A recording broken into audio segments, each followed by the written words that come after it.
All right, so I finally saw the Netflix documentary or show about Tom Wolfe, the author, the late great author Tom Wolfe. And heretofore, I wasn't aware that there even was a Netflix documentary about Tom Wolfe. It's been out for a while. And be that as it may, that would be quite all right, except I just recommended Tom Wolfe to a relative neophyte in terms of reading. And I didn't want them to think that I learned about Tom Wolfe from Netflix. Because I had to pay, or my parents had to pay more than the price of a car for learning about Tom Wolfe. Not that that's a particular good use of money or what price it should be. But I wanted to mention Shibboleth failure, or Shibboleth fraud, right? I mean, during the French Revolution, that was who they went after, the fraudsters. Cryptocurrency, so obsessed with authentication. But yeah, the Shibboleth used to be, you can look it up in the Bible, a story about a word to show membership to a group. And I know gatekeeping is bad and tribalism is bad, all these things.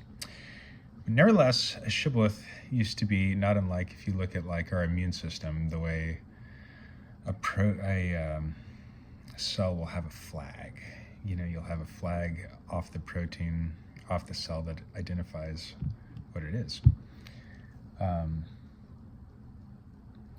yeah, now, so the problem with Shibboleth inauthenticity is now somebody mentions Tom Wolfe and they think you got it from Netflix or whatever.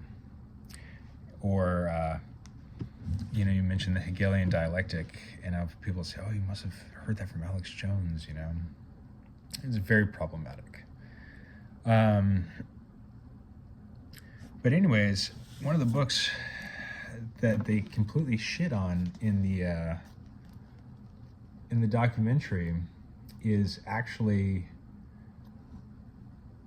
like, I think one of the best books he ever wrote, and something that you can tell actually I have like read and enjoyed, like old school style as a book. And yeah, I think that they completely missed the mark on I Am Charlotte Simmons. It is an extremely good book.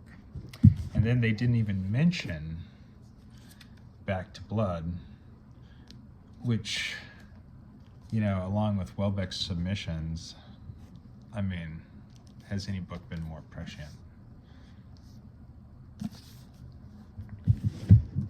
So, Tom Wolfe, good. Not a fanboy by any means. I did feel like they referenced the Pump House Gang, which is a wonderful essay about the La Jolla surf scene, and still 100% true. It reads like it was written today. Or at least, was concurrent with the 80s and 90s experiences I had living there. But yeah, the Pump House Gang, I think they only reference in the Netflix documentary insofar as they showed like a surfer, like once. And I think they might, or they definitely do discuss the essay about hot rods, which I actually need to get to. You'd think that would be the one I read first, but too on the nose, as they say. All right, one take seems fine.